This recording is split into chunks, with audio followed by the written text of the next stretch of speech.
Gracias por continuar en Canal 6. Esto es Decisiones y seguimos tratando de entender la época, una época de muchos cambios a nivel nacional, que es lo que más nos mueve en estos días a conversar, a hablar, a quejarnos, a ver distintas reacciones por todo lo que pasa en el medio de un ajuste doloroso para muchísima gente que lo está padeciendo, pero también para muchos esperanzador, pese a esto.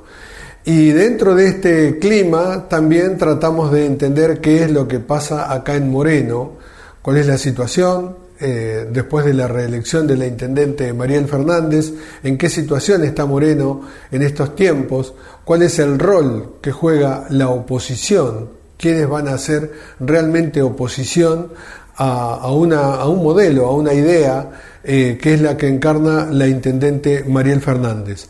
Así que tras una pequeña presentación vamos a hablar con un ex concejal, mandato cumplido ya, pero que tiene por lo general ideas y un pensamiento claro para poder entender Moreno en estos tiempos. Así que tras la pausa vamos a hablar con Juan Fernández.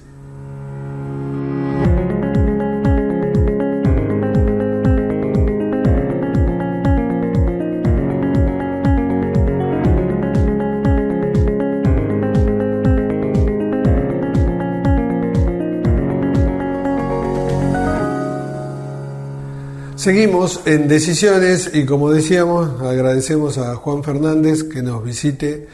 Y en estos días que no hay un tema, que explote en Moreno, un tema muy importante, sí muchas ideas.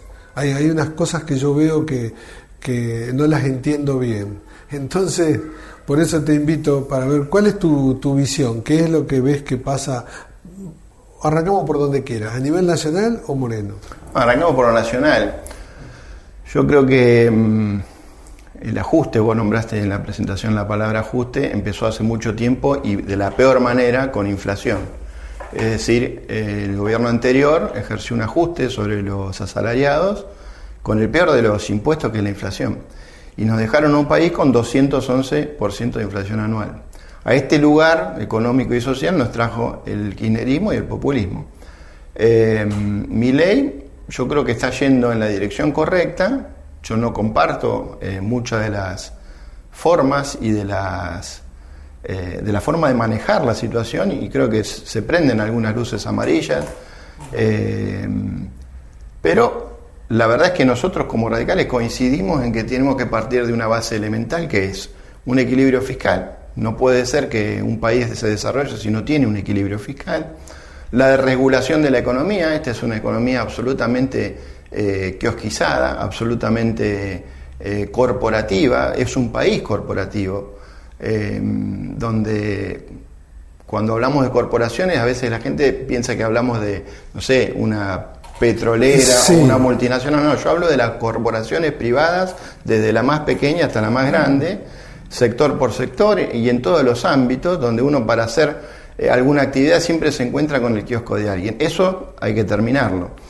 Por otro lado, creo que el radicalismo a su vez debe decir con orgullo que es el partido más liberal de la historia argentina. Pero liberal en serio, o sea, liberal no solamente en términos políticos, porque el radicalismo cuando surgió, a pesar del enfrentamiento durísimo que tuvo con la generación del 80, vos calculás que en la Revolución del Parque hubo 10.000 muertos, ¿no? Sí. O sea, no estamos hablando de que fue una escaramuza. Sí. Bueno, ese enfrentamiento que tuvo el radicalismo con la generación del 80, que vino a construir el Estado moderno, nunca lo rompió, o sea, nunca fue en contra del progreso, sino que le incorporó que se había establecido al régimen falaz y descreído, se lo combatió por lo que no incluía, es decir, no por el sistema en sí, no por el sistema en sí. Después podemos discutir si era más industrial, si era menos industrial, si era primarizante. Bueno, lo cierto es que había una Argentina que se estaba construyendo, un país, uno solamente tiene que mirar los edificios de esa época como para darse una idea. Yo siempre recuerdo la plaza de Bahía Blanca, ¿no? 2 cuadras por 2 cuadras, y bueno, Esta gente estaba construyendo una nación.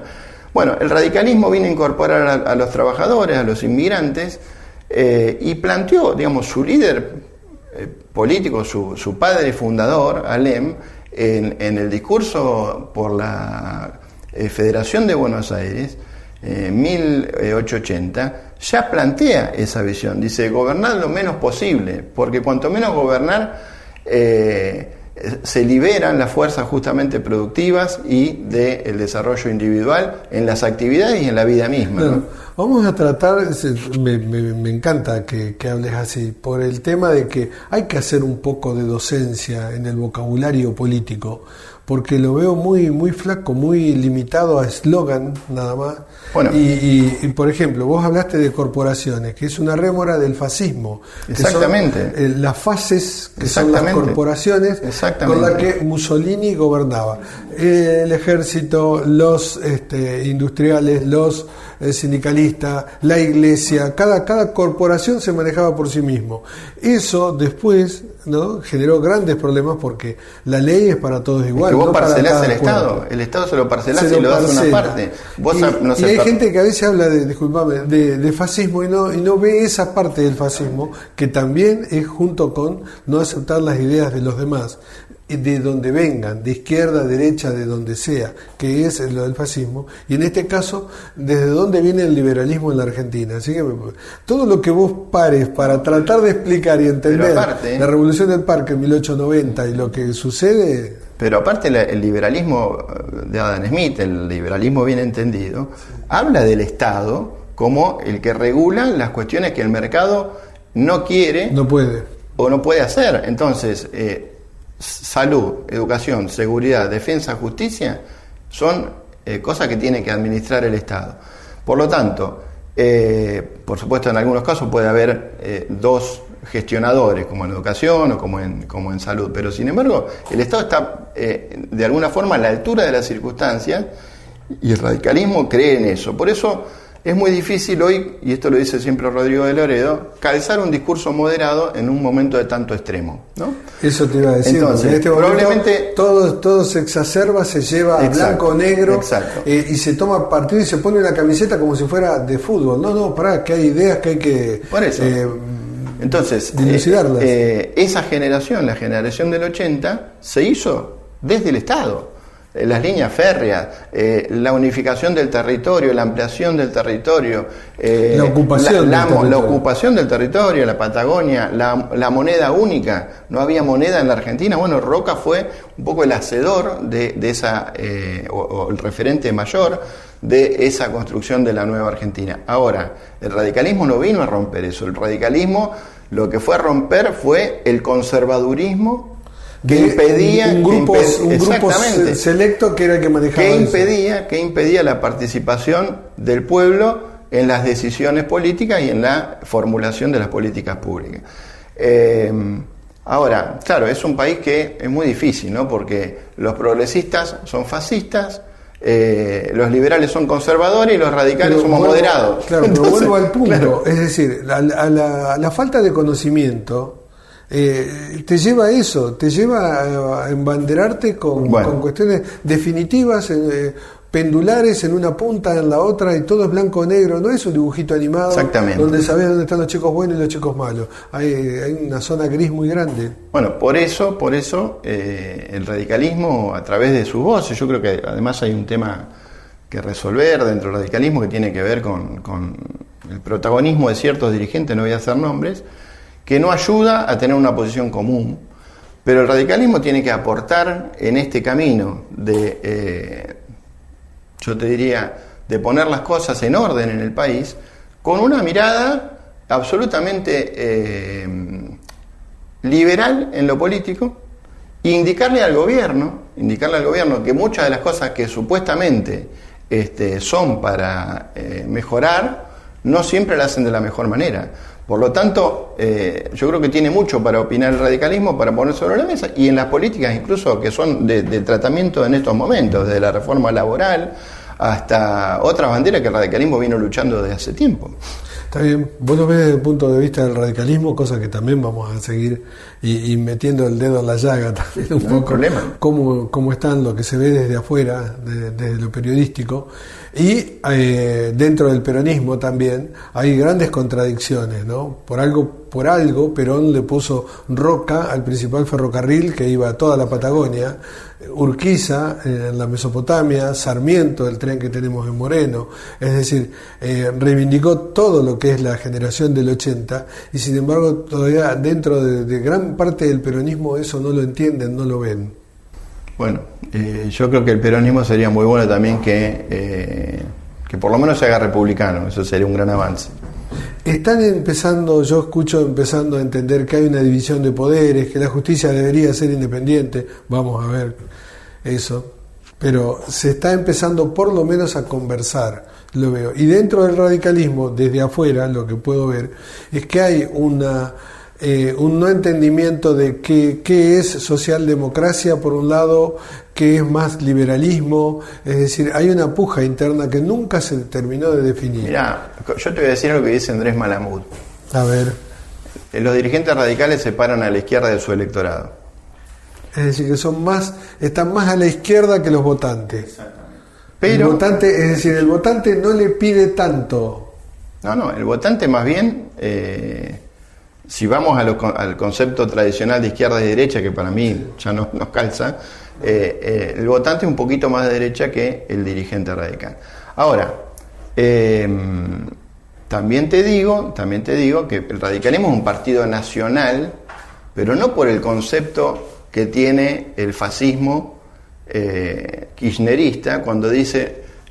nosotros somos el proyecto nacional y popular, que significa que si vos no coincidís conmigo no sos parte ni de la nación ni del pueblo. No, el radicalismo es un partido nacional porque se extiende en todo el territorio argentino, ¿sí? Y es un partido popular porque lo popular es aquello que el pueblo asimila como propio, no lo define el partido eso. Cuando un pueblo asimila como propio algo, ya sea un partido político o una canción, ¿sí?, lo hace popular. El radicalismo es popular por eso, por lo tanto, tiene un conjunto de ideas que no son dogmáticas. Hay un montón de expresiones dentro del radicalismo porque se conjugan en eso. Entonces es un partido de centro, que tiene una visión liberal de la política, es decir, que desde lo político defiende las libertades públicas y las libertades individuales de las instituciones. Pero por otro lado, desde lo económico, si bien promueve la libertad económica, quiere que el Estado cumpla un rol, para mi entender, el menos posible, pero que cumpla con regular aquellas cosas que el mercado no puede sostener. Que es lo que en la Argentina se nos ha ido la mano por hacernos cargo en general como argentino y está todo transado. Ni pelado ni con dos pelucas, digamos, el costo. Está demasiado cruzado por subsidios toda la economía, o por intervención, mejor dicho. Sería algo así. Exactamente. Ahora, después de una pequeña tandita que vamos a hacer, un pequeño corte, vamos a hablar un poco de Moreno, cómo ves el radicalismo y cómo ves la oposición. Una pequeña tandita y volvemos.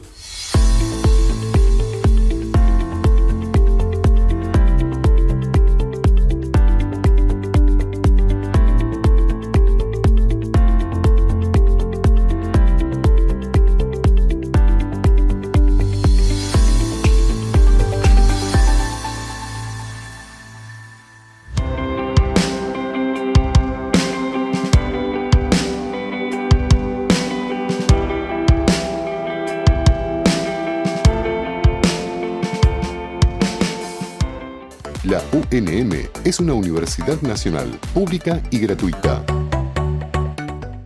Universidad Nacional de Moreno.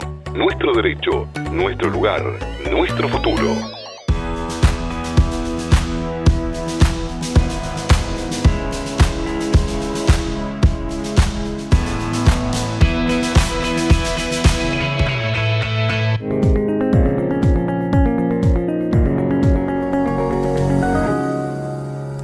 Continuamos en decisiones y creo que ya este símbolo va a quedar claro. ¿Cómo ves el radicalismo con la situación de Lustó Por ahí no le podemos cargar como vos quieras las tintas a Lustó, no sé la posición que tenés, pero en general, como ves la oposición en un momento de un gran ajuste que está haciendo el pueblo todo y la actitud que están teniendo los dirigentes. A mí lo del Senado no me gustó para nada, me pareció horrible. No porque no sea cierto que en comparación con otras funciones un senador deba ganar un poco más, pero me pareció absolutamente inoportuno cuando vos lo haces. Sí. Y de la forma que lo haces, escondiendo el expediente, votando como se votó, creo que eso abarca a todo el arco político, el oficialismo también. Quedaron cosas muy vidriosas dentro de esa sesión. De hecho, vos sabés perfectamente que, yo fui legislador local. Cuando vos, votás a mano alzada, si alguien no está de acuerdo, lo tiene que expresar a viva voz, porque si no queda... Técnicamente votaron todos a favor.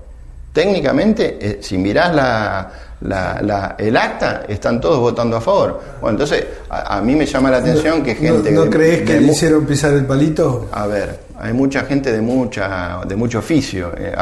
Y así como hay principiantes, hay de mucho oficio. A mí me llama profundamente la atención.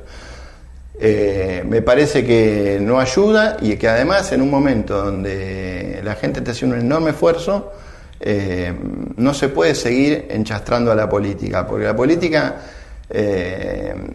siempre hace falta. La actividad noble de generar cambios para la sociedad. Es decir, son servidores públicos que tienen que decidir sobre los destinos de un pueblo, no sobre los privilegios, que yo creo que dentro de todo, por eso es una época muy interesante para discutir esta, porque en otros momentos, el año pasado era campaña y en otros momentos como que no estaba entendida bien la función del político, es decir, político que en la Argentina, creo yo, en estas últimas largas décadas, te diría casi 3, es casi que la única manera de ascenso social. Para muchos muchachos es la única manera de tener una buena casa, un buen auto, ni hablar de los que viven en un barrio cerrado o en un country. Es decir, es estando en política, porque en la actividad particular, la actividad privada, se mueren de hambre, o tendrían que trabajar, que no es un chiste. La actividad política, yo siempre digo, tiene que estar bien remunerada en el sentido de que aquella persona que pueda acceder sea de cualquier origen social. ¿Sí? Pero tiene que ser retribuida con el mayor sacrificio del servidor público, porque es un servidor público. Sí. ¿No? Además veo otra cosa que por ahí coincidimos o no, que el Estado está tan tergiversado todo lo que tiene que hacer, que no cumple las 2 o 3 cosas básicas que al laburante, a los trabajadores, a todos, nos insume la mitad de nuestros ingresos, que son tener que pagar una salud privada, como son las prepagas, o ahora los que tenemos IOMA, bonito por todos lados, cualquier cosa, todo ya se mueve de una manera privada, aparte. El tema de la seguridad, que alarmas, que rejas, que estás gastando dinero por todos lados. El tema de la educación, cualquiera los ves en los barrios más humildes, que quiere que el hijo esté todos los días en la escuela y paga una cuota privada. Así que si uno suma las obligaciones que el Estado tendría que tener para un trabajador medio, vamos a poner un ingreso 800.000 pesos, por decir, en una familia, un ingreso familiar, una cosa así, y se le van 300 o 400 mínimo en cosas que el Estado tendría que dárselos gratis. Exactamente. Eso gratis pasa, no, sino que eso pasa porque el Estado funciona mal. No porque no tenga que haber Estado. Se tiene que haber Estado que funcione bien, que sea eficiente, que sea chico, que sea poderoso en el sentido de que cuando imponga algo se cumpla. Eso es lo que necesitamos. Y a eso vos creés que el radicalismo en la Argentina va hacia eso, lo va a entender, o esto va a quedar yo creo que la sociedad comprendió que no se puede vivir de prestado, que no se puede vivir emitiendo billetes del estanciero, de la tambiedad, y que tenemos que ir a un equilibrio fiscal. Bueno, perfecto, un equilibrio macroeconómico para que se pueda desarrollar como corresponde la actividad que permita el progreso de la sociedad. Ahora, después podemos discutir cómo, ¿sí? Si estamos yendo por el buen camino, por el mal camino.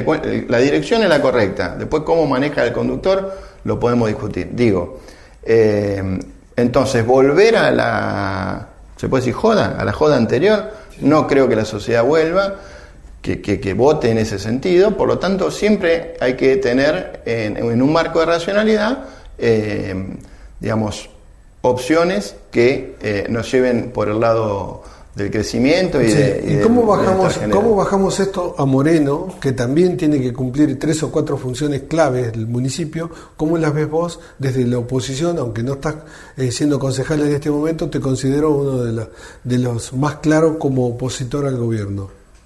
Bueno, primero habría que hablar del gobierno, entonces. Bueno. Digo, para mí, si esto se pudiera resumir en una frase, es la precariedad al palo. Hasta se podría cantar. ¿Qué significa esto? Que el denominador común de la gestión de Mariel Fernández es precariedad. Vamos a pensarlo así. Mariel Fernández creo que gana, por contraste con lo anterior, por la obra pública, ¿sí? Básicamente por la obra pública. La obra pública de carácter municipal, no la que vino con dinero de emisión, que nos costó a los morenenses pagar todo más caro en el almacén, porque eso es lo que genera la inflación. O sea, el dinero de la maquinita, no estoy hablando de eso, estoy hablando de lo que hizo el municipio en obra pública propia, es precario. Los asfaltos que se hicieron, antes de las PASO ya están todos rotos. Vayamos, si querés, a Pío XII, podemos ir a 2 de abril, podemos ir a Larralde. Donde vayas vas a tener asfaltos rotos que duraron menos de 6 meses. Si vamos al servicio, estoy hablando de los servicios que tiene que dar el municipio, estamos hablando de obra pública, bueno, espacio público. Si vos te alejás de cualquier troncal, entrás en el Moreno real, el Moreno precario, no se levantan las ramas, está todo roto, está todo sucio. Si vas a un servicio de atención de salud, es absolutamente precario a pesar del esfuerzo de los trabajadores y de los profesionales. No tenés turno, tenés 15 turnos y 5 de reserva. Si tenés que hacer un cultivo, tenés que esperar más tiempo de lo que tu enfermedad o tu padecer te lleva. Sí. Perfecto, precariedad. Seguridad, se ha invertido. Ahora los resultados son precarios, absolutamente precarios. ¿Qué otro indicador te puede dar? La educación. Seguramente vamos a hacer un capítulo con eso. Pero han manejado más de 2-3 millones de pesos por día desde que asumieron. Y sin embargo todavía tenés escuelas que no están en condiciones. Cuando las recibieron, a partir de un hecho desafortunado como fue el del 18, las recibieron con una inversión de ese momento de 700 millones de pesos, donde todas las escuelas, dicho por los propios gremios, estaban habitables y seguras. Bueno, serían 1.000 millones de hoy. Ponele, pero no, 700 a pesar millones, de eso, serían 7.000 millones, casi 10.000 millones de pesos de hoy. A pesar de eso, vos hoy ves una situación de precariedad. Pero eso se da en un marco mayor que agrava la situación, es decir, el concepto del movimiento Evita es la precariedad. ¿Por qué? Porque ellos tuvieron, además de todo este ducto de dinero sin fondos, digamos, tuvieron en Moreno 12.000 o más trabajadores precarizados cooperativistas haciendo el trabajo de los municipales que ya están precarizados.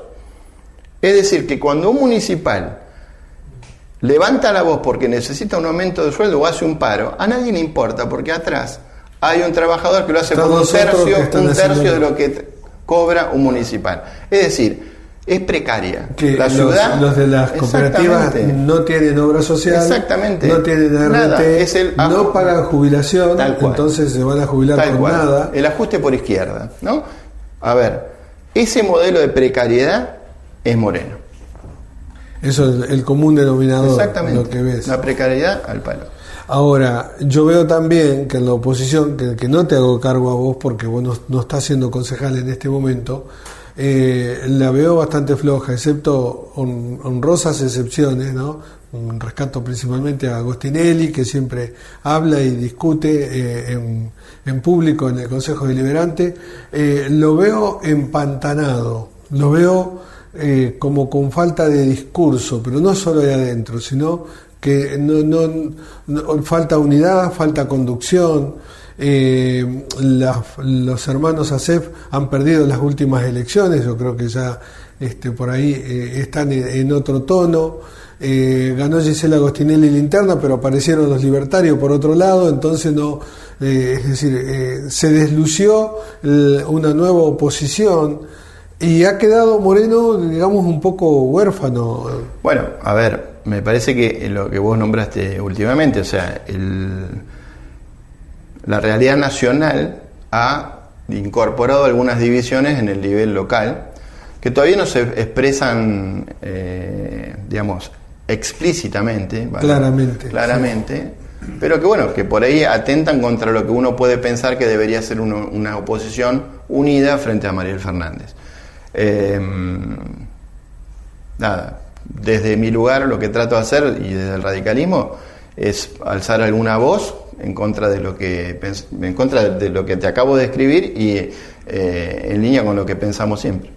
¿Ustedes como radicales se siguen juntando, se están activando? ¿Tienen una visión en común para actuar? Sí, nuestro comité está abierto todos los días, nos solemos juntar mayoritariamente los días jueves, pero está abierto con actividades y además entendemos que es un momento donde el radicalismo no tiene tampoco que pensar que esto lo va a hacer solo, o sea, yo insisto, tiene que haber un espacio de moderación en el sentido, aunque sea difícil electoralmente, porque tengo claro que es muy difícil en este momento, pero tiene que haber un espacio donde el radicalismo seguramente estará acompañando lo que hay que acompañar y diferenciándose. Para mí hay que hacerlo por la positiva, porque la gente está también bastante cansada de, ¿cómo te diría?, de los opinadores.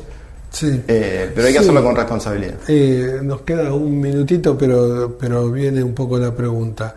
Es decir, dijiste como que es difícil la oposición en Moreno, pero sin embargo, a nivel nacional sería fácil. Es decir, no hay una coordinación entre lo nacional y lo local. Es un problema, creo yo, de gran parte del Gran Buenos Aires, no es solo de Moreno. Pero como que a nivel nacional podría haber un viento a favor para, supongamos, tener una oposición más fuerte en Moreno, pero a nivel local falla. Yo creo que a veces lo nacional termina ordenando un poco lo local. De todas maneras, tendríamos que hacer un programa nuevo para explicar esto, pero claramente lo que fue el espacio de Juntos por el Cambio, que vos sabés perfectamente que nos compramos el manual que decía cómo perder una elección y lo aplicamos a rajatabla, ese espacio todavía queda como una duda de cómo se va a ubicar, ¿no? Todavía no está tan claro cómo va a terminar ese espacio. Y las relaciones humanas entre ese espacio... No, yo las mantengo con todos. Con todos. Y entre todos se mantiene. Sí, con algunos más que con otros, pero... Por supuesto. Pero estamos en permanente contacto y bueno, veremos después, porque claramente las elecciones son de orden... En este caso van a ser de orden provincial, seguramente va a ser una elección nacionalizada. La figura de Milei también va a poner eso seguramente en esa calidad de discusión. Pero son elecciones provinciales, por lo tanto veremos quizá en una provincia provinciales y locales, es decir, por supuesto. Lo que te quiero decir es que el ordenador van a ser las juntas electorales provinciales y probablemente en una provincia sean de una forma y en otra sean de otra. Parece mentira, ¿no?, estar hablando de cuestiones electorales en esta época, pero medianamente hay que tener un horizonte porque es el que lleva a que se discuta y se defiendan los intereses de los vecinos, que es lo fundamental que al final de toda la carrera queremos tener, que el vecino vivamos mejor en Moreno. Bueno, te agradezco muchísimo, Juan. A vos por la invitación. Nos vemos en la próxima, seguiremos hablando un poco de la parte histórica y el vocabulario político, que yo lo veo bastante flojo por todos, me hago cargo también, es decir, a veces hay terminologías políticas, históricas, que hay que ser más preciso porque son temas que ya se han vivido, como es el fascismo, como es el liberalismo, como es la generación del 80, y para eso estamos. Cuando quieras. Muchísimas gracias, Juan, y nos vemos en la próxima. Buenas noches.